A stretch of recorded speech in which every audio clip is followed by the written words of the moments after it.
Trust is like glass, once shattered, it can never be truly fixed. We dive into the raw stories of betrayal and the slow, painful process of picking up the pieces. Witness the emotional truth. Subscribe today and stay connected to every heart-touching chapter.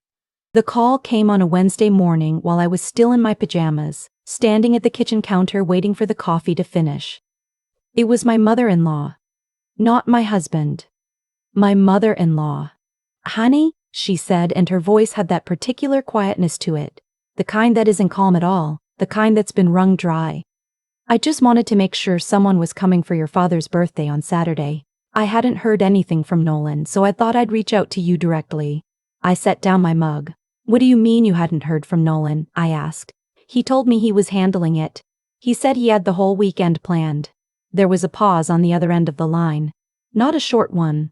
"Sweetheart," she said slowly, "your father-in-law is at Sunrise Gardens. He's been there for 11 days. I didn't say anything for a moment.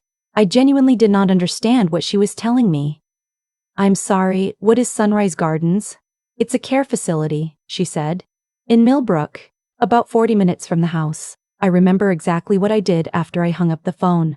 I stood in the kitchen for a long time without moving. The coffee maker beeped. I didn't pour the coffee. I just stood there thinking about the last conversation I'd had with my father-in-law, I'll call him Walt, 3 weeks earlier when I'd driven out to the house alone because Nolan had a work trip and I didn't want Walt to go too long without a familiar face. He'd been having trouble with his knees. He'd asked me twice if I thought the new medication was making him foggy. He'd made me a grilled cheese sandwich and apologized that the bread was a little stale. He had seemed lonely. I had noticed that. I had told myself I'd come back sooner. I hadn't come back sooner. I called Nolan. It went to voicemail. I called again. Voicemail. I texted, "Call me right now." Then I went upstairs, put on real clothes, got in the car, and drove to Millbrook. Walt was 73. He'd been a high school history teacher for 31 years, and after he retired he'd spent most of his time in the garage building furniture he gave away to people who needed it. When Nolan and I got married 8 years ago, Walt made us a dining table. It's still in our house. It's the first thing you see when you walk through the front door. He'd had a mild stroke 2 years earlier. Nothing that took his words or his memory, but it had slowed him down in ways you noticed if you knew him. His left hand trembled when he was tired. He got winded on stairs. The doctor wanted him to have someone nearby, but Walt was the kind of man who'd rather break his arm than ask a neighbor to carry groceries. He was proud in the specific way that men of his generation are proud. Quietly, stubbornly, and at great cost to themselves. After the stroke, Nolan had convinced him to move out of the 2-story he'd lived in for decades and into a smaller ranch style about an hour from us. Nolan said it made more sense. Easier to manage. 1 floor, no stairs, better for Walt's mobility. What I didn't know. What I didn't find out until I was sitting in a plastic chair beside Walt's bed in Sunrise Gardens, was that Nolan had also added his own name to the deed during that transition. Walt had told me himself that afternoon. Quietly, like he was confessing something that embarrassed him. "I thought it was just a formality," he said, "in case something happened to me." That's what Nolan told me. He said it would make things easier. Less paperwork if I ended up in the hospital. He looked out the window while he said it. There was a parking lot out there, nothing else. The facility wasn't bad, which somehow made it worse. It wasn't the kind of place you'd see on the news. The hallways were clean, the staff was kind, and there was a little courtyard with a bench and a bird feeder that someone had clearly taken care to maintain. But Walt didn't belong there. He wasn't at a stage where he needed round-the-clock supervision. He needed his garage and his tools and someone to check in on him a few times a week. He needed his routines and his dignity and people who called him by his name instead of on. He had a roommate he'd never met before 11 days ago. He was eating dinner at 4:45 in the afternoon. He hadn't had a single visitor. "Did Nolan call?" I asked him, even though I already knew the answer. "He said he'd come when things settled down at work," Walt said. He didn't say it bitterly. That was the part that got me. He said it the way you say something you've already made peace with, even when you shouldn't have to make peace with it at all. I stayed for 4 hours that first day. We talked about a documentary he'd been watching about the Panama Canal. We talked about whether sourdough bread was worth the trouble. He asked about my job. I work in supply chain logistics, which he always said sounded made up, And I made him laugh, explaining a meeting I'd been in that week that could have been an email. Before I left, I told him I'd be back on Saturday. I told him we'd do something for his birthday. He nodded and said not to go to any trouble. I drove home with both hands tight on the wheel, and my jaw aching from how long I'd been clenching it. Nolan finally called back that night at 9:30. His explanation was smooth. It always is. Nolan had worked in pharmaceutical sales for 12 years, and he had a way of framing things that made you feel like you were the one who'd misunderstood. Like the confusion was a symptom of your own failure to follow along, not of any dishonesty on his part. He said Walt had been struggling more than he bled on. He said the house had gotten to be too much. He said the placement at Sunrise Gardens was temporary, just until we reassess. He said he'd been meaning to call me, but it had been a crazy few weeks. "Why didn't you tell me?" I asked. "I didn't want you to worry. Nolan, it's his birthday on Saturday. Did you make any plans?" A pause. "I was going to reach out this week. He hasn't had a single visitor in 11 days. Another pause, a different kind, the kind where I could feel him recalibrating. "I know it looks bad," he said. "But you don't understand everything that's going on with the house situation. There are some financial things I've been trying to sort out." "What financial things?" "It's complicated. I'll explain everything when I get back." "When do you get back?" "Sunday." So he wasn't planning to be there for his father's birthday either. He was somewhere else entirely, and he had no intention of being in Millbrook on Saturday, and he had decided this was acceptable. I told him I'd talk to him Sunday. Then I hung up and sat on the edge of the bed in the dark for a long time. I went back to the house in Millbrook the next day. I still had a key. Walt had insisted I have one years ago, which now felt like foresight I hadn't appreciated at the time. I want to say I went for a specific reason, but honestly, I'm not sure I had one. I think I just needed to see it. The house was largely intact, which surprised me a little. Walt's chair was still by the front window. His bookshelves were full. The furniture he'd built himself, a side table, a long bench by the door, the coat rack he'd designed with the little shelf on top, was all still there. But other things were gone. The good paintings that had hung in the hallway, a glass cabinet that had held Walt's father's military memorabilia, his medals, his folded flag, his mess kit, a small oak box Walt kept on the kitchen counter that I had never seen open but knew he kept important documents in. The medications on the bathroom counter were still there. He'd left in such a hurry, or been taken in such a hurry, that no one had thought to bring his medications. I stood in the bathroom holding his pill organizer for a long time. Tuesday was still full. I found the folder by accident. It was tucked in the back of a kitchen drawer underneath a stack of takeout menus, and I only found it because I was looking for a pen. It was a plain manila folder, unsealed, labeled in Walt's handwriting, for reference. Inside were printed bank statements, 11 months of them. I sat down at the kitchen table and I read every page. I don't want to write the specific numbers, but I'll say that what I found was not small. Over the course of less than a year, significant amounts had moved out of Walt's personal checking account and into a joint account I hadn't known existed, one with Nolan's name on it as a co-holder.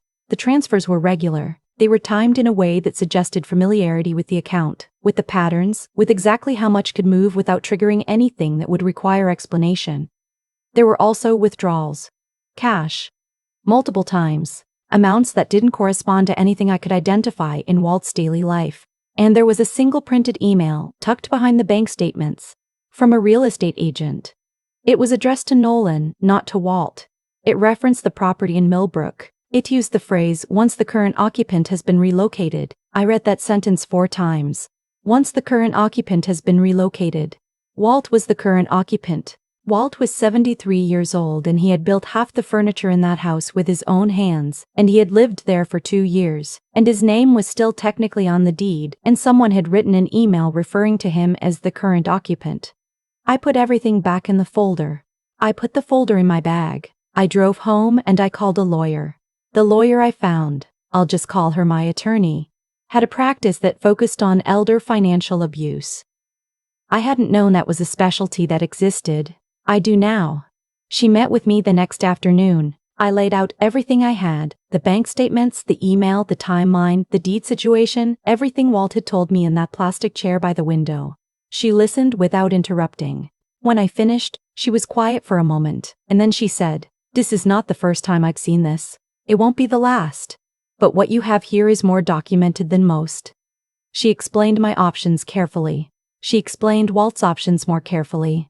She explained Walt's options more carefully. She was clear that Walt would need to be the one to make certain decisions. That his autonomy and his wishes were the center of everything, not mine, not Nolan's, not anyone else's. Has he been assessed recently? She asked. Cognitively?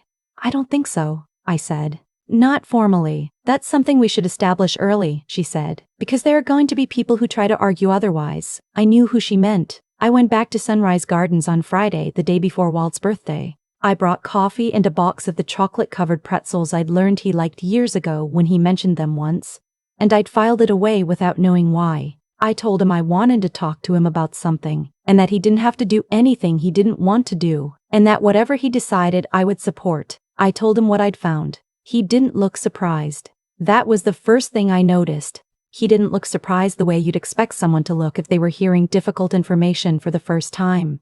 He looked like a man who had been waiting for someone else to find out. I wondered, he said quietly, about the account. I noticed things didn't look right a few months ago, but I thought maybe I was confused. With the medication changes, I wasn't always sure what was mine and what I was misremembering. He looked at his hands. The left one was trembling slightly. He told me the transfers were for taxes, he said. He said it was easier to manage from a joint account. I didn't understand it completely and I should have asked more questions. I know that. Walt, I said. You trusted your son. That's not a mistake you made. That's something that was done to you. He nodded slowly. He didn't argue with me, but I could tell he'd been carrying the weight of his own doubt for months, turning it over, wondering if he was the problem, and I hated that. I hated it more than I'd hated almost anything in a long time. I told him about the lawyer. I told him about the assessment she'd recommended and why. I told him about the email referencing the current occupant. When I said that part, something shifted in his face. Not anger exactly. Walt wasn't someone who moved quickly toward anger, but a kind of settling. Like something that had been uncertain became very certain, very fast. I'd like to talk to your attorney, he said. If that's something you can arrange. I already have an appointment scheduled for Monday, I said. I was hoping you'd say that. For the first time in that visit, he smiled. Saturday was Walt's birthday. I picked him up from Sunrise Gardens at 10 in the morning and we drove back to the house in Millbrook. He had a key. It was still his name on the deed alongside Nolan's, and the locks hadn't been changed. He walked through the front door slowly, taking inventory without saying much. He noticed the missing things. He didn't comment on them right away. He just moved through the rooms carefully, touching things that were still there. The back of his chair, the edge of the side table he'd built, the windowsill in the kitchen where he kept a small cactus that had somehow survived 11 days without water. Stubborn little thing, he said about the cactus. I made lunch. Nothing elaborate, soup and sandwiches and the chocolate cake I'd made from a recipe his wife had used before she passed. One he described to me once in passing and which I had quietly tracked down through her sister. When I put it on the table, he stopped and stared at it for a long moment. That's Eleanor's cake, he said. Her sister gave me the recipe, I said. I hope that's okay. He sat down and didn't say anything for a few seconds. Then he said, that's more than okay. We had a good afternoon. We watched a game. We talked about the neighborhood, about a family 2 streets over whose kids he used to tutor. He told me a story about his first year teaching that I'd never heard before, about a student who'd been convinced that the Civil War had been fought in Europe and how Walt had gently, painstakingly worked with him for months until the kid had won a regional history competition. He told that story with so much quiet pride. Around 4 o'clock he said, I know this is all going to get messy. It might, I said. I want you to know that whatever happens with Nolan, that's between you two. I don't want you making decisions about your marriage based on what's best for me. Walt, I said. I mean it. You've been good to me for 8 years. Better than I deserved, probably. Whatever you decide, I'll understand. I didn't know what to say to that, so I just said, I haven't decided anything yet. Which was mostly true. Monday's meeting with the attorney went longer than expected. Walt was sharp and composed and answered every question directly. He hadn't been confused. He hadn't misunderstood. He had simply been told false things by someone he had no reason to distrust and had made decisions based on those false things. That's not cognitive decline. That's called being deceived. The attorney was thorough. She asked about the timing of the deed addition, about every conversation Walt could recall around the financial transfers, about the military memorabilia and when exactly it had gone missing. She explained the legal options available to him, the ones that could address the financial accounts, the ones that could address the property question, and the ones that related specifically to his current placement and what would need to happen to change it. Walt listened to all of it. He asked good questions. He was patient, but he was also decided, and by the end of the meeting, it was clear what he wanted to do. He wanted to go home. I won't walk through every step of the legal process because it took several weeks and involved more paperwork than I could have imagined, and there were moments I found deeply discouraging. But I will say that the documentation Walt had quietly been keeping, the printed statements, the notes he'd made to himself in a small notebook I hadn't found that first day, dates and amounts and overheard phone calls he'd written down because some part of him had known he might need them, made everything significantly more possible than it otherwise would have been. That notebook. I think about it still. Walt sitting at his kitchen table by himself, slowly and carefully writing down the things he was seeing, the things that didn't add up. Not because he had a plan, but because he had lived long enough to know that sometimes you document things, because someday someone will need to know you weren't confused. You were paying attention. You just didn't have anyone to tell. I was the someone. I showed up late, but I showed up. Nolan came home on Sunday as scheduled. I had spent 3 days deciding how to handle that conversation, and in the end, I handled it simply.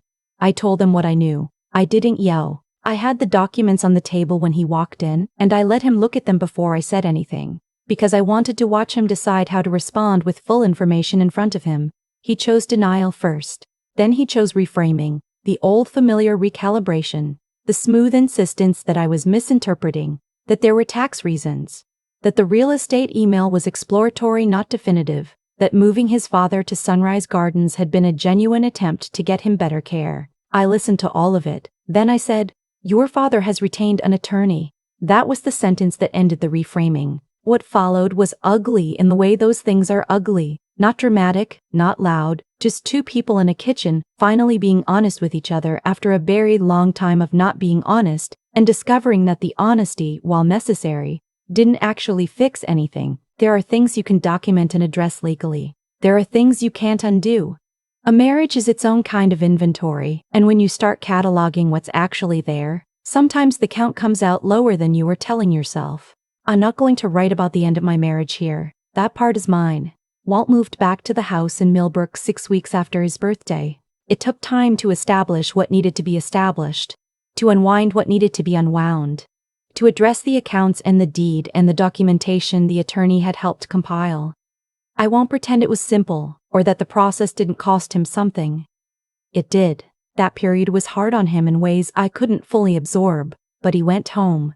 He went back to his garage. He went back to his chair by the front window. He went back to the stubborn little cactus on the kitchen windowsill. A few weeks after he moved back, he started a new project out in the garage. A bookcase, he told me, for a young teacher at the school down the street who'd just set up her first classroom and didn't have enough shelves.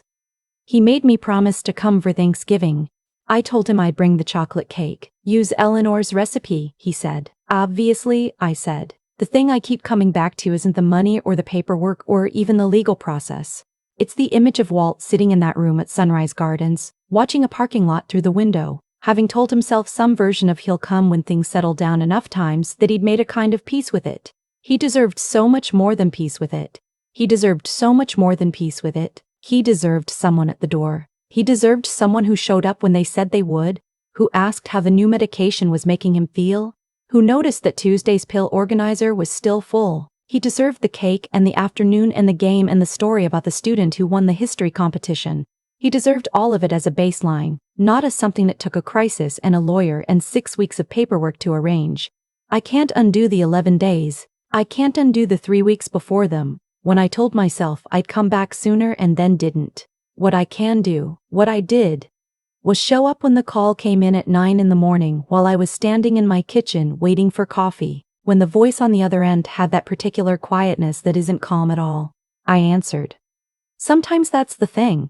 Not the legal filings or the documented bank statements or the carefully arranged meeting on a Monday morning with a woman who specializes in exactly this kind of case. Just someone answers. Someone gets in the car, someone sits in a plastic chair for 4 hours talking about the Panama Canal and sourdough bread and a meeting that could have been an email. Someone shows up. Walt is home. The bookcase is almost finished. The cactus is still alive. That has to count for something. I think it counts for a lot. I've thought a lot about what Walt did with that small notebook, not the legal filings, not the meetings with the attorney, not even the moment he decided to fight back, but the quiet, private act of sitting alone at his kitchen table and writing things down. Dates. Amounts. Conversations he'd overheard. He didn't know if anyone would ever read it. He didn't know if it would matter. He just kept his eyes open and his hand moving because some part of him refused to stop paying attention, even when everyone around him had decided he was no longer worth paying attention to. That kind of persistence doesn't come from anger. It doesn't come from strategy. It comes from something quieter, a refusal to let go of your own version of the truth just because someone more confident is handing you a different one. Walt had been given a story about himself, that he was confused, that he needed managing, that the decisions being made around him were for his own good. He didn't fully believe it.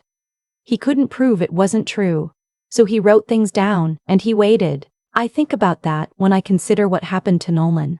People sometimes frame outcomes like his as luck running out, or the universe correcting itself, or karma arriving on schedule. I don't think of it that way. What happened was simpler and more precise. Nolan built a version of events that depended entirely on no one looking closely. The transfers, the deed, the real estate email, none of it was hidden in any sophisticated way.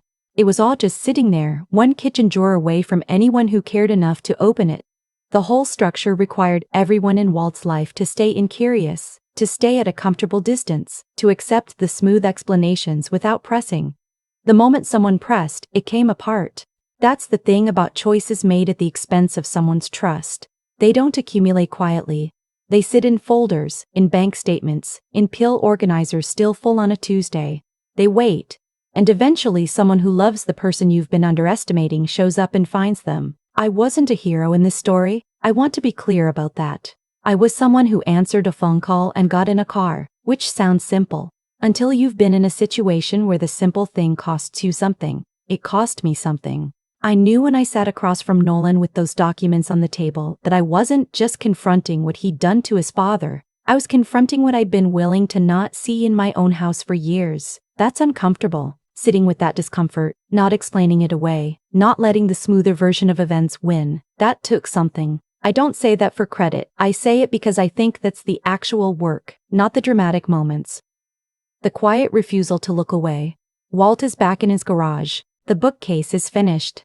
He texted me a photo of it installed in that teacher's classroom. All her books lined up on the shelves he built with his own hands, and I looked at that photo for a long time. He showed up for a young teacher who needed shelves.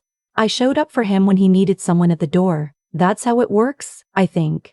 Not in grand gestures or perfect timing, but in the small accumulation of showing up when it would have been easier not to. Walt spent 31 years teaching kids to pay attention to history, to understand that the record matters, that what gets written down outlasts the people who'd prefer it forgotten.